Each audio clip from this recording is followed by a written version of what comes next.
So if I were a cosmetic surgery patient, I would check out the doctor. I would want to visit with the doctor. I would want to understand their credentials. I would want to understand their certifications, and I would want to understand their education. And I would want to be able to see pre and post-op pictures. Those are all standard things that almost everybody says. But there's a part of researching that doctor that you need to get an understanding of. That's their level of integrity. How much will they stand behind their work and what they do? Nobody will give you a guarantee. It's surgery, and there's always risks. But you need to understand, the sincerity of that doctor, and that's important.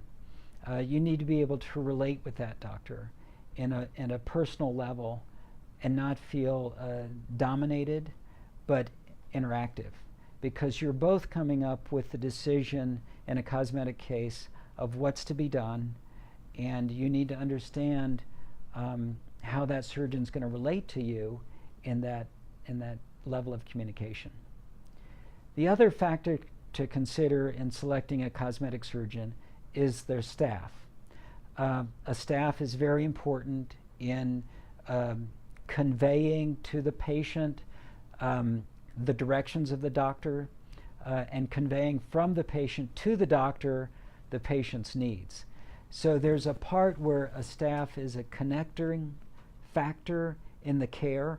And so the patients need to get a feel for that when they're interviewing a doctor. It's not just the doctor, it's the doctor's practice, it's the doctor's staff.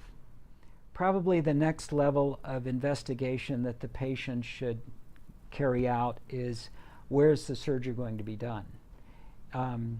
There are many cosmetic surgeons who have facilities within their office. There are different certifying organizations for that. So most doctors have some level of licensure or certification. In our case, our surgery center is state licensed, so we've met all the requirements. We've had the inspections by the state and the county to grant us that licensure so that we can function as a full outpatient surgery center.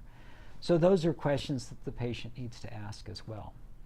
There are some procedures, of course, that can be done very safely under local anesthetic or light IV sedation within the doctor's office, and that happens all over the place in this country on a safe basis. So again, the questions need to be asked about the doctor, the doctor's staff, and the facility.